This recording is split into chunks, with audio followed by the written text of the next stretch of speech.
And now I was supposed to do further maths. So I was in further maths class. And when the class started, headache followed immediately.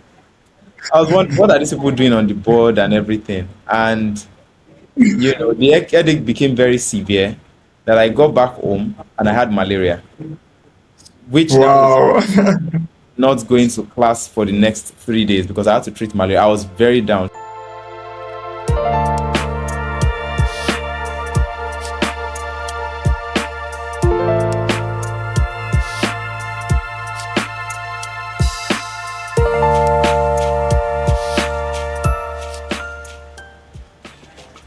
Hello, everyone, and it's good to have you on another episode of the FIP podcast. And today we have another interesting guest who is joining us.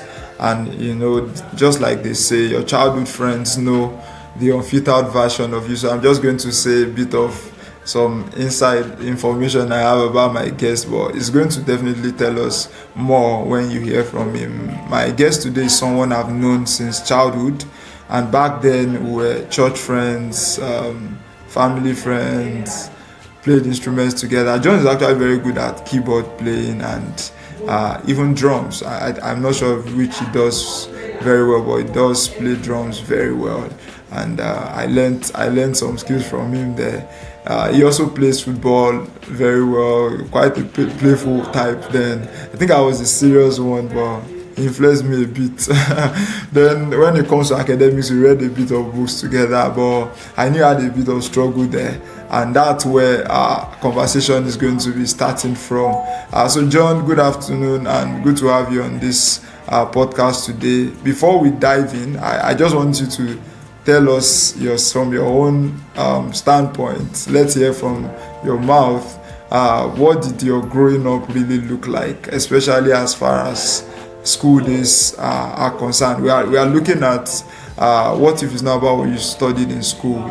That's our title for this episode of the podcast. So we like to start from there.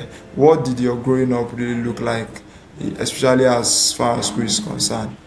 Yeah. Okay, yes. Good afternoon, and I'm pleased to be here. I mean, you've mentioned the fact that we're childhood friends, and we did quite a number of things together, from music, playing the drums, the keyboard, you know, a few academic and endeavors as well. Yeah, so like diving straight into the answer. Um, Academics for me was quite challenging because, I mean, growing up now, I understand that I have a challenge of just, being still for a long period of time without doing things with my hands. So, um, schooling back in the days was more like you are in a class with about 23 other or 24 other people. Then there's a teacher in front, just reading things out. And I'm looking like, what's going on here? At Then, this those end. moments, yeah, those moments I'm sort of like, chatting with somebody or just playing, in class. And I was considered very stubborn, which I do not consider to being stubborn. It was just that To be I true. was built different, right? I wanted to, Yeah. do things with my hands almost all the times, which is why when my dad bought a piano, a keyboard in the house when I was in GSS 1, I remember I learned to play it myself. And it never Wow. felt like I was spending so much time if I sat on the keyboard just trying things. It was the same with the drum sets. And, so I think my academics would have made more sense to me if it was, I think, Montessori, because I know that there are few schools now that teach children to do things with their hands, Yeah. build, just, do things. Yeah. Wow. So for you, going to school wasn't particularly a problem because you were not intelligent or because you didn't you were not sound, just because of the way education was done. Then is that what you're saying? Oh yes, I would say it's mostly because of the way education was done and perceived then. That, oh, you have to have X amount of um, Grades. score or grade before you are considered to have passed and the likes. I truly understand that I'm very intelligent, and I asked a lot of questions and also questioned a lot of things. Right. Yeah, and the questions I asked were always very intelligent questions. That sometimes my teachers would be like, but you don't pass as much. But this question is coming from a very deep place, So that's how I would describe my childhood, especially as it affects the education side of things. Education. Okay. So what did you actually study in school? What was your background? Oh yes, Art, so in science. secondary school was it was first sciences, and I went science class Okay. because almost all my friends were going science class. I mean, in secondary school, I honestly didn't know This what I is wanted. the default. Primary school, secondary school, I didn't know what I wanted to become. It was, I think, SS3 that I, knew that I wanted to, do music, right? So I remember going to science class. Then after the first term, I failed woefully. I think the only subject I did well in was biology, and I don't know how I did well in biology. Wow. I don't know. Then I It comes then I was naturally. transferred to art class the second term. I remember very well. My first day in art class, it was a literature class. The teacher gave us an assignment. So she taught us something in class and gave a classwork. And I had the highest score in that class. Even though it was my first, Wow. The first time. yeah, it was my first day in the class. I think she was teaching rhymes, how to sort of like rhyme ending words. I've forgotten what that is. In poetry. So that was what we're sort of like treating. And I had the highest class, the highest score in Score. that class. Yeah. So Wow. yeah. So when you went to university, what did you then decide to study? That's another complex journey. So I told my dad I wanted to do music, but it wasn't very much in support of it. He wanted me to do either accounting or banking and finance. Then I remember going for jam lessons, right? And he had Okay. registered me for the for accounting. And now I was supposed to do further maths. So I was in further maths class, and when the class started, headache followed immediately. I was wondering, what are these people doing on the board and everything? And the headache became very severe that I got back home and I had malaria, which now Wow. resulted not going to class for the next 3 days because I had to treat malaria. I was very down. So it's either the malaria Wow. was there, then the further maths brought it out, Triggered or just it. something, funny Very around terrible. around that line. And I eventually, decided to um, register for arts, choosing the course sociology. And sociology because I'd read a book from my dad's library that talked about that subjected on sociology, and I thought that was quite Okay. interesting. Yeah, then after that, the jam everything, I didn't beat the cutoff for OAU. Then I eventually went to study English language education. Okay. So that's what you finally did. Wow. Wow, what a journey. So, I mean, talking about, you mentioned sociology, there's this thing about that they call social script, right? And I also remembered seeing a meme a while ago where someone was trying to say if you ask a typical 5 year old girl or 6 year old boy, what do you want to become? What do you want to study in school? That common question that they ask us, the default response is, I want to become a doctor, I want to become a nurse, I want to become an engineer, and all of that. Then it's just like a fast forward 10 years later or 15 years later, then they're asking the question, what, so what are you doing now? And you see, you say that I'm now selling international weeks, or I'm selling that, something so ridiculous. I like. we wanted to become a doctor, and some years back, now this is what we are doing. So it appears like the like life happens to people, right? And that's not just one, two people. A lot of people face that. Even some people that are on a career path, I see them doing something else. So my question is, most people that go to school actually seem to have just fulfilled the social script, right? Maybe a perception that the society has given them. Is there such a thing like that?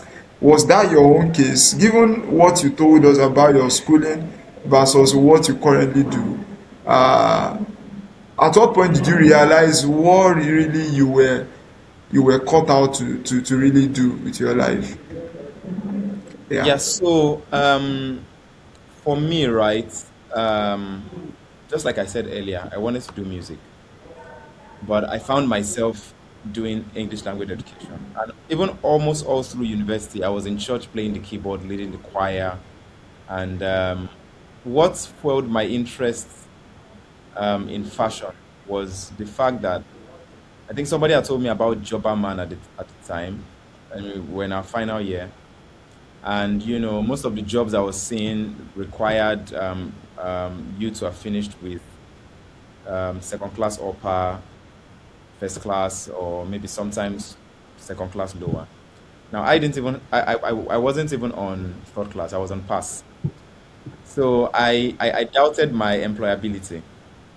So which then made me think about it. Okay, what else do I like to do, right? And I know that I really like to dress well.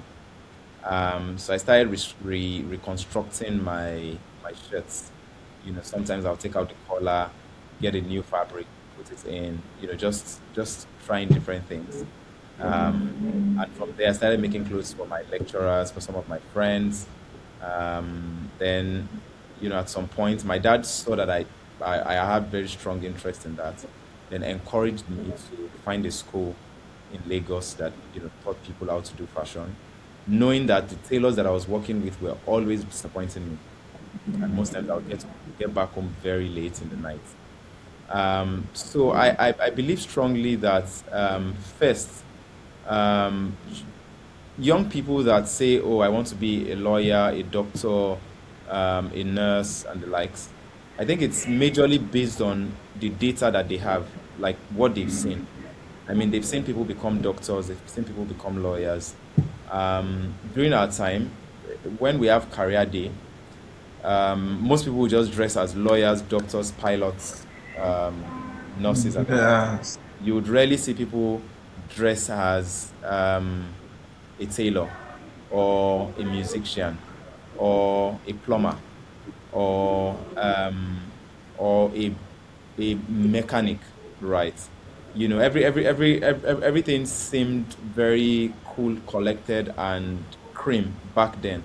But the realities of life lets you understand that sometimes what you have seen is not what you're supposed to be. Um, if you connect it to AI of today, right? There is data imputed in the back end of the system. Now it's based on those data that AI answers your question, right? Responding. Yeah. Now it is based on the data of what the kids have seen, the possibilities they've seen that people can do in life, right? That's where they get to choose, oh, this is what I want to become, this is what I want to become.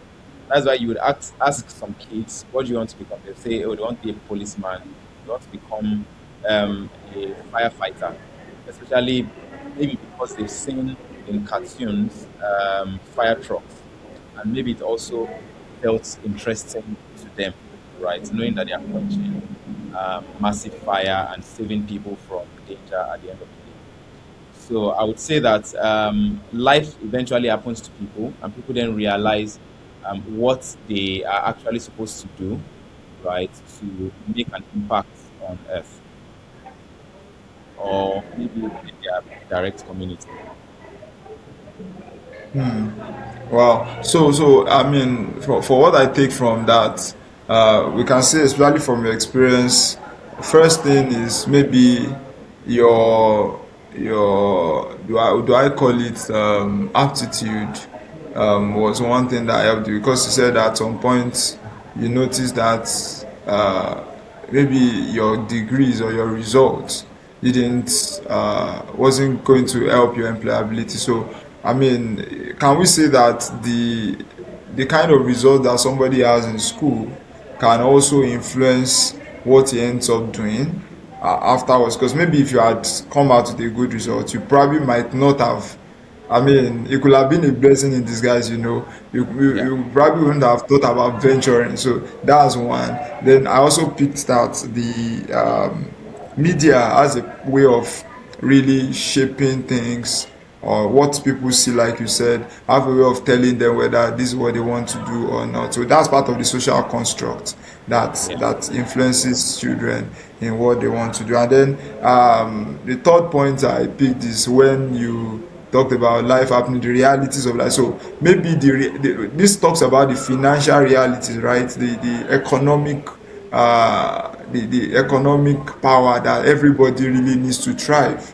So Yeah. people then gravitate towards what drives the economy, which they may not be aware of ab initio when they were trying to pick a career path. Maybe they were just seeing the glamour and all of that behind it, but it wasn't backed up by real economic power. So yeah, so I think I've been able to glean like three different things that affects that And particular choice.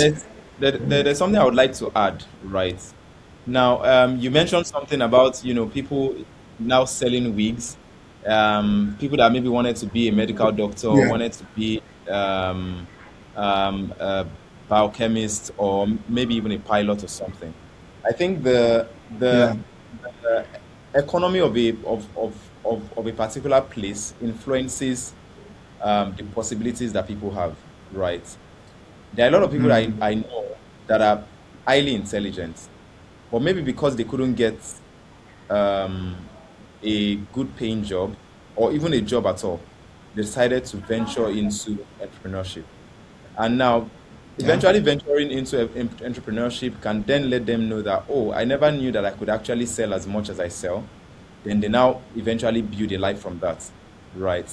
And you also mentioned about people, being on a job and also having an entrepreneurial endeavor, right? Maybe yeah. if in a place like Nigeria, right, maybe people had the right reward for the work they put in their jobs, Obviously, there wouldn't be need to they sort may of like not consider.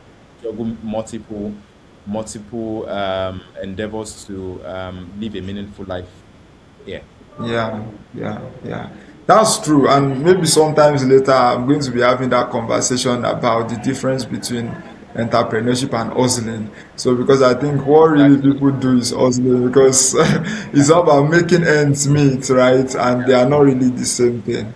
Wow, great, great. So just before we leave the school conversation about school, because a lot of some of the audience we have are people that are still school, and our intention is to be able to let them know that why this is that phase of their life is important, how they have to transition into real life, is something that is also very key.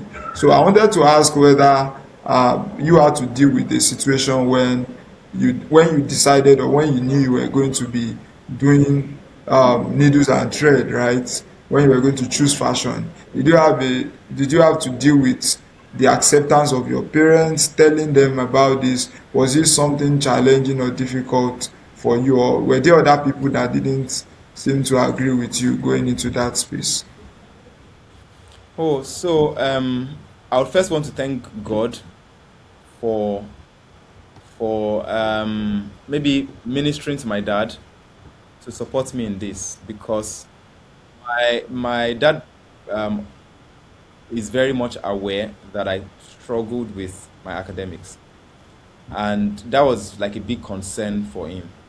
So I remember one day he was saying that, oh, that he sees that I have very strong interest in fashion, because I mean there was this time when I came back for the Christmas holidays after fashion school.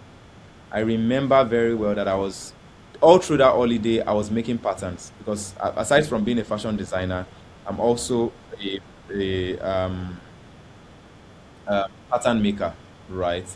and a master pattern maker at that, right? So, cutting papers, making the patterns for the clothes and the likes. So he really appreciated the fact that, oh, I finally found something that I, show strong interest in, and he supported me all through. And even I remember a cousin of mine saying that he finds it hard to believe that my dad actually supported me in um, channeling my Venturing passion into fashion. fashion, because my dad is very, very academic focused, from your first degree to masters to PhD, then maybe become a lecturer, Bro. then now become a professor, and that's more like the dream life for him. For Yeah. which it is never it for me. Yeah. Yeah. Okay, so that means like I used your own words. God ministered to him, so he didn't have to struggle too much telling him. Yeah. So Yeah. sometimes just and I think that's very important because I think a lot of parents they really don't get to know their children beyond just the surface, right? Yeah. And many times they want to force on them what they are not really cut out for. So that's good to know for you. I had a bit of a similar story where I wanted to study architecture in school. How did I come about architecture? I'll just say just an hunch. I just felt that was what I should do. Although I had been in the I was in science class, but I did technical drawing then, and I just felt like I had the skill set to become one. I didn't quite have any picture of somebody that had done that in front of me. So, but he didn't like, or he didn't kind of agree with that. I remember him going to tell, maybe you mentioned to your dad too, some of our elders then that, okay, this guy wanted to study architecture. Can you please discourage him from doing that? But some, I think I was adamant and I said I was going to do it. But in my own journey of studying architecture, I also, in the process, got to know that I wasn't going to do mainstream architecture. And this question I want to ask you is a bit technical because I think a lot of people are dealing with it. So, what I tell people when people ask me that, oh, you're an architect, but when they see what I do now, they're asking, what is the connection? And one of the answers I give them is like I say it this way that I may not use the degree that I have, but I use the discipline that Yeah. that degree has given me. Mm. So my question is, what did your course in school, or what did your academic journey, what did it teach you about what you currently do in fashion currently? Yeah. So, studying English language in school, I would say that, one of my favorite courses was literature, especially poetry. Now, I would say I chose poetry because poetry is usually not a very long read. And I'd mentioned earlier that if I'm not doing things with my hands, Attention right, span. my attention span is very, but I mean, sometimes because I had to also read some books, right, I got to read a couple of novels, which expanded my mind, especially as it affects storytelling. Now, with the fashion that I do right now, it's beyond just clothing the body, right? If you check through social media, you'd see where I've told stories connecting them with clothing. I've also written songs, connecting them with clothing, right? And these stories are quite engaging, things that you'd want to listen to from the beginning to the end, right? And another aspect of university that I think helped me. I mean, no, that was off university. So life outside of university, I was leading a very strong choir back then in school. So I think it also helped with social skills, helping me to manage expectations from people. Currently, we are about 12 people strong at John Pelumi. It helps me understand, how they should, relate with each other. Understand that, oh, this person looks different today. There might be a reason why this person looks different. then it makes me want to ask the question, oh, okay, okay, blah blah blah. So it's sort of like helped me with social skills. Uni was also a place where you are not going back to your parents' house. You are mostly in the hostel, relating with other people. So that experience also helped with social skill, which also still helps me to today, because from now, I mean, now I get to interact with my staff, I interact with customers, I interact with different bodies that, affect the business from time to time. Yeah. Very clear. I mean, somebody I follow a lot, Michael Gaba, used to say that an entrepreneur is a technician, is a manager, and then is the ideas person. So I believe that for anybody to make it successfully as an entrepreneur, you will need to have that technical skill and then the managerial part, which is always very critical. So good for you. I think you probably picked that also because of your journey. Yeah, which is very great. Definitely, some other time we are going to still be bringing you up to tell us more about what you do at John Pelumi, how the whole enterprise started, and all of that. Now, this question is for the interns that are part of the feasible internship program. So our interns are on a 3 month journey, and they actually get on the journey through a track, picking up like a career path in which they are going to, find an entrepreneurial expression of themselves, of the skills that they have in. So the question is, if they find out halfway into that journey that they are no more interested in that particular track, it could be that that was what they studied in school. It could be that that's what they have a skill in, right? And they now find out that they have something that they are interested in, just like you picked an interest in fashion. Uh, what do you think they should do if that situation comes up?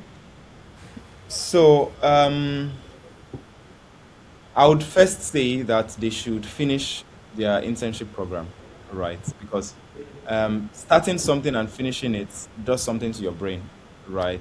It tells you that, oh, when you start something, you should actually finish it.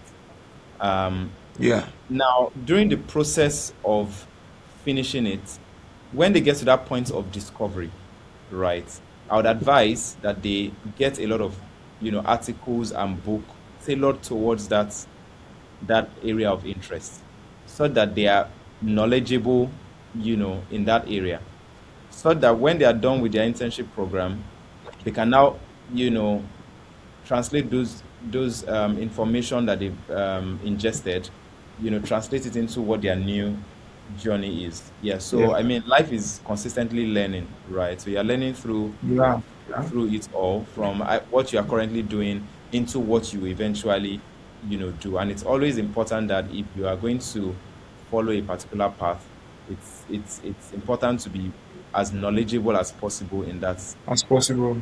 Yeah. endeavor. Yeah, definitely. Life is not going to forgive you for what you don't know. You might have to pay for it. So that's true.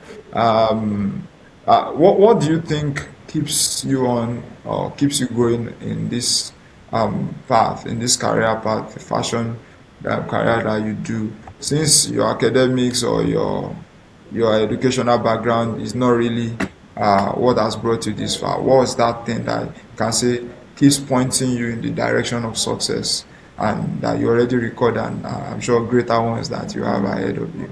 Mm. Yeah, so first I would say that I really like to see people happy, right? And knowing that I have people work with me, come on board on my journey, right, makes a lot of sense to me. So it means that, oh, they get to meet their needs by a result of me following my vision and doing what I Yeah, do. They get to be happy, solve their either immediate or future needs, and build a reasonable it's life from what they are doing with us. Another strong thing is leaving a strong impact on earth, right? Which is why storytelling is very important to us, and which is why we're also channeling fashion in a different way. Um, I know that I do not want to pass through this earth without leaving a strong footprint on it, right?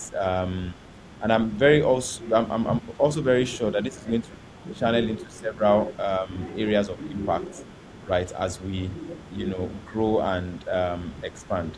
And as someone who also likes to enjoy his life, something has to follow that.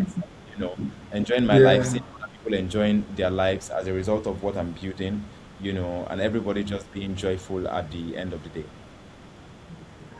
Yeah, absolutely. Yeah, because I mean, one thing that I think really carries people through is that what seems to be like hard work or the labor aligns with their overall purpose in life. So Yeah. that makes your work something you want to keep doing. And then I like the aspect of wanting to leave a footprint on the sand of time, because that gives a sense of selflessness and of I mean, lack of self-centeredness, which is common for most people. And for anybody that's going to get to fashion, that's something that I think is very important for them to do that. So, yeah, thank you for that. So, as we gradually wind up on the in the conversation today, I just want to what would be like a final words for anyone that may have a who is asking that question?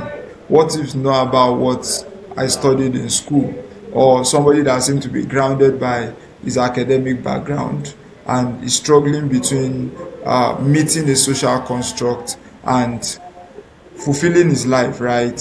And he's looking at a longer time ahead of him, and he wants to be sure what to step on in terms of a career path. What would be like some final advice from your hand?